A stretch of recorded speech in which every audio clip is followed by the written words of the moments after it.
The sky was the color of ash, and the wind dragged across the Montana plains like a blade. Etta McGraw stood with her boots sunk in dry soil that hadn't tasted rain in months. Her hands, cracked and calloused, gripped a rifle she could barely lift anymore. Her eyes were hollow, worn from too many nights spent alone. Too many prayers buried beneath the roots of the willow tree out back where her children lay sleeping beneath the earth. The war had taken her husband. Then the fever came and took her babies, one by one. Their bodies wrapped in quilts she could no longer bear to touch. Now the law was coming to take the land, the last thing left with her name on it. A letter sat folded in her apron, damp with sweat. It came from the courthouse in Helena. She had 2 weeks to present a legal husband, a male heir to the title of the land, or it would revert back to the county. Everyone knew who stood behind the county. Silas Vaughan, a land baron with silver rings and serpent eyes. He wanted her soil not because it was worth much, but because it was hers. A black woman owning 5 acres of Montana earth? That didn't sit right with men like Vaughan. Etta knew he wouldn't wait quietly, and no law west of the river had ever sided with a woman who stood alone. The next morning, she rode into town. Her boots hit the floorboards of the Helena saloon like thunder, but her shoulders stayed square. She pinned a flyer to the back wall. Asterisk, husband wanted, marriage in name only, good pay, leave after 30 days. Asterisk, it shook in the breeze of laughter. Men glanced, snorted, turned away. One tipped his hat mockingly. Another muttered something about her kind being bold nowadays. Someone crumpled a copy and tossed it at her feet. She said nothing, just picked it up, smoothed it out, and walked away. That night, alone in the house, she lit a single lamp and sat before the mantel. The fire had gone out hours ago, but she didn't feel the cold. Her fingers brushed a photo of Henry, her late husband, dressed in his Union blue. She whispered to the silence, "I'm not trying to replace you, just trying to stay alive." Her reflection in the dusty window looked back at her, a woman who'd once laughed. Now she carried only silence and will. The land would not bury her too. Not yet. The next night, a horse galloped across the horizon, silhouetted by the last blaze of sunset. Thunderclouds rolled in behind it, thick and low. In the saloon, boots scraped as the door creaked open. A man stepped in, tall, broad, covered in trailed dust. His hat hung low, shadowing his face. He said nothing as he walked the back wall, eyes scanning the flyer. He read it once, folded it, slipped it into his coat, and walked out again. Etta sat at her table, sewing by lamplight when the knock came. 3 soft taps. Not urgent, not hesitant. She rose slowly, set down her needle, and took her rifle from the doorpost. Rain beat down hard. Lightning lit the window. When she opened the door, he was there, soaked to the bone, hat dripping, a scar carved down the left side of his face, like it had been drawn with broken glass. "You Etta McGraw?" he asked. She nodded. "Heard you're hiring a husband," he said. "I don't talk much. I don't stay long. But I don't run neither." She looked him over. Boots caked in red clay, coat stitched with old blood, eyes dark as wet coal. "You got a name?" "Colt," he said. "No last name. Not one I keep." She leaned on the doorframe. "You a drunk?" "No." "You hit women?" "No." "You ever kill a man?" "Yes." The wind howled behind him. The silence stretched long. She opened the door wider. "You sleep in the barn." He nodded once. "Fair." By dawn, the rooster hadn't yet crowed when she found him mending fence posts with a coil of rope and a rusted hammer. He worked fast, quiet, like a man who owed something. By midday, he'd chopped enough firewood to last through snowfall, filled the trough, hunted 2 rabbits, and fixed the back gate. He didn't enter the house. Just nodded when she offered water. Spoke only when spoken to. When the sheriff came by with 2 deputies. Silas Vaughan rode up behind them with a crooked smile and a cigar that smelled like burnt law. "Heard you married, Etta," the sheriff said. Colt stepped out of the barn, wiping his hands. He stood beside her, close enough to touch, but didn't. "This your husband?" the sheriff asked, squinting. She lifted her chin. "Yes." Vaughan eyed Colt with amusement. "Funny. Don't look like no preacher signed your papers. Marriage license is on the way, Etta said flatly. Postman slow. Vorn dismounted, boots heavy on her porch. He's got papers, right? Legal name? Documents. Colt said nothing. Just looked at him, calm and steady. Sheriff shifted uneasily. Let's come back in a week. Get that license ready. The men rode off. Vorn looked back once and spat in the dirt. That night, Colt slept in the barn with his rifle beside him. He spoke to no one. Etta stood at the window for a long time, watching the rain patter across the roof. The man was a wall, silent, immovable, but not unkind. She didn't ask him to stay. He didn't ask to leave. Days passed. He repaired what the wind had ruined, replaced what rot had taken, hauled water when the well dried up, shot a coyote circling the chickens, sharpened his blade every night beneath the same flickering lantern. She watched him from the porch. In silence, he became familiar. In stillness, he became constant. But no man moved like that without history. No man watched the hills the way Colt did, like he expected something to rise from them with teeth. She wondered aloud once, as she hung laundry on the line, "What are you running from?" He didn't answer, just tightened the rope, turned away, and disappeared into the tree line with his knife. She never asked again. The smoke came fast, thick as wool, rolling off a northern ridge like the mountain itself was exhaling fire. Etta smelled it before she saw it, sharp, bitter, rising in the wind. She burst through the barn door. Colt already sat on the horses, jaw clenched, eyes cold with purpose.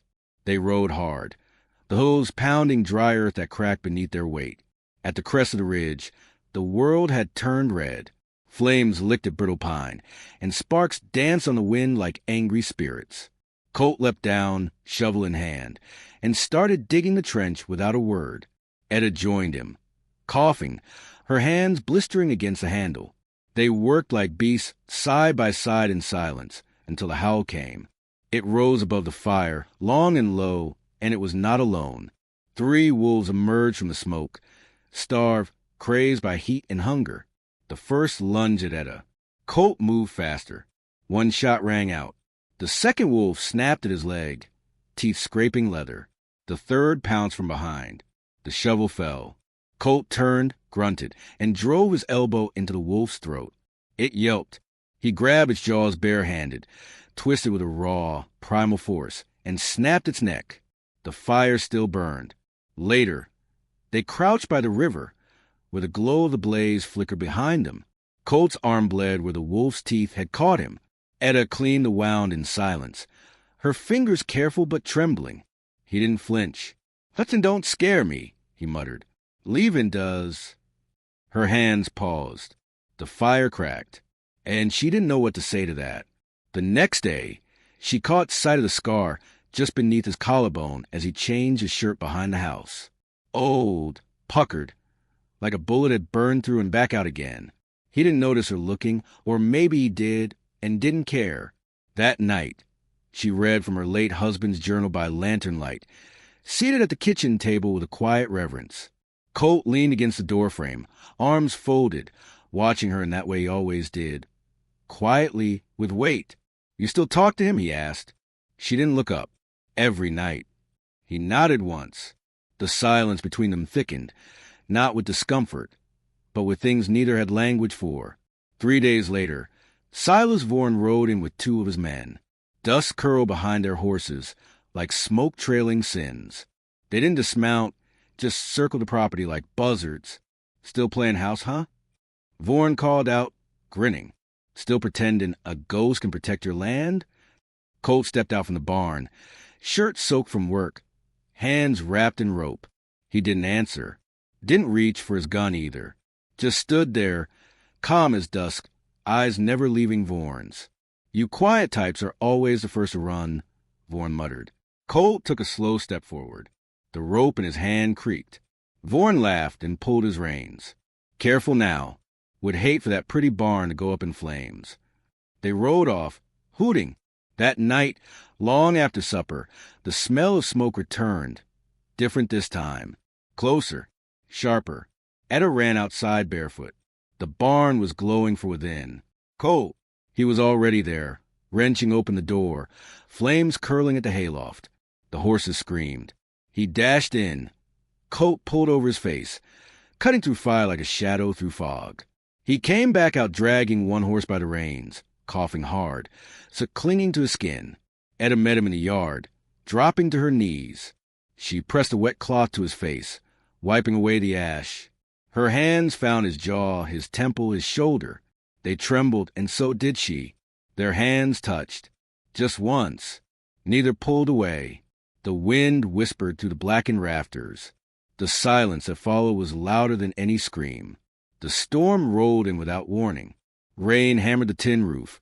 Wind howled down the chimney, and the lanterns flickered inside the small house. Colt sat at the kitchen table, arms crossed, his rifle leaning in the corner. Etta poured 2 bowls of stew, slid one across the table. They ate in silence, the spoons clinking faintly. She stared at the flames licking the stove, the sound of the rain filling the space between them. "Why me?" she asked suddenly. "Why help a woman you don't know?" He didn't answer right away. When he did, it came low and even. "'Cause you still fight for something," he said. "I've been looking for a reason to stay still." Neither said another word. The next week was strange in its peace. They worked together, shoulder to shoulder. Chores passed like rhythm. He carved a new doorframe. She planted onions. They ate together, wordless meals that settled like balm. She began to smile again, faintly, uncertainly. Once, she caught him watching her. He looked away too fast. But peace was never meant to last out there.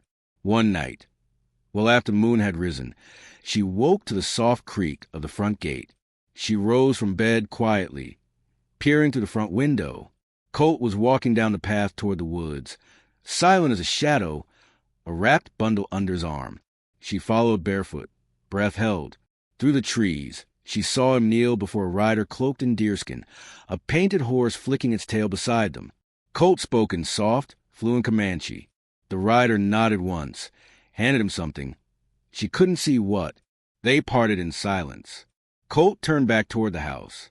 She stepped back behind a tree, heart racing. She didn't confront him. But from that night on, a seed of doubt settled in her gut, curling like smoke in her lungs. The sheriff arrived just past noon, boots caked in red dust, eyes already narrowed like a man ready to doubt. Etta offered him coffee, but he declined with a shake of the head and a glance toward Colt. The paper in his hand was crisp, county-stamped, and sealed. "Just a formality," he said. "Before we can deed this land to the McGraw name, I need proof the marriage is real. And I need your husband's identification." Colt stood calm, hands loose by his sides. "Ain't got papers," he said simply. The sheriff shifted. "That's a problem." From behind, Silas Vaughan's voice slithered in like smoke. "Maybe he's not who he says he is. Stranger shows up out of nowhere. No past. No name anyone can trace. Sounds like a fraud to me." The sheriff looked between them. "Got anything to say?" Colt's eyes never left Etta. "You want me gone," he said quietly. "Say it now. I won't fight you." The silence hung heavier than any storm. That night, after Colt had gone to check the horses, Etta opened the bottom drawer of the old cedar chest in the bedroom. Tucked beneath a flannel shirt was a folded letter, worn soft at the creases. She unfolded it slowly. A military discharge. Different name. Buffalo Soldier. The date matched the scar. There were few details, but enough. He deserted after shooting a commanding officer. The note added no embellishment. Only a single line scrawled at the bottom in Colt's handwriting.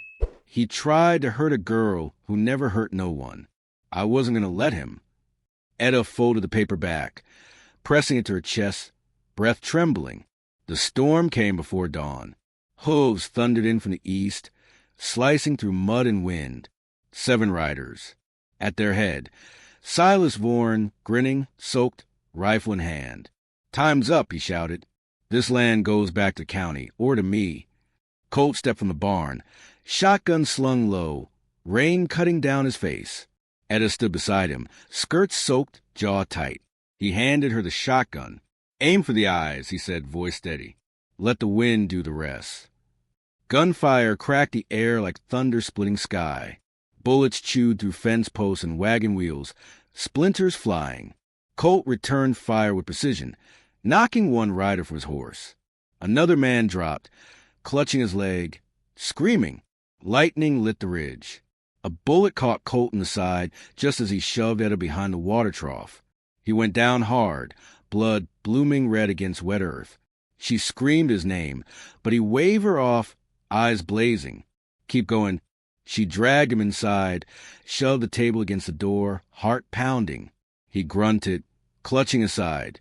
Another crash. Silas broke the door with a boot and stepped in, soaked to the bone, gun raised. Etta stood between Colt and the muzzle. Silas laughed, mocking. You die for a fake husband? Etta's hands didn't shake. She cocked the shotgun, her eyes locked on his. Ain't nothing fake about a man who stood by me when no one else did. Boom. The sound filled the cabin. Silas dropped like a stone, smoke curling from his chest. Dawn broke gray and quiet. Smoke rose from the edges of the barn, the wet ash steaming gently in the morning sun.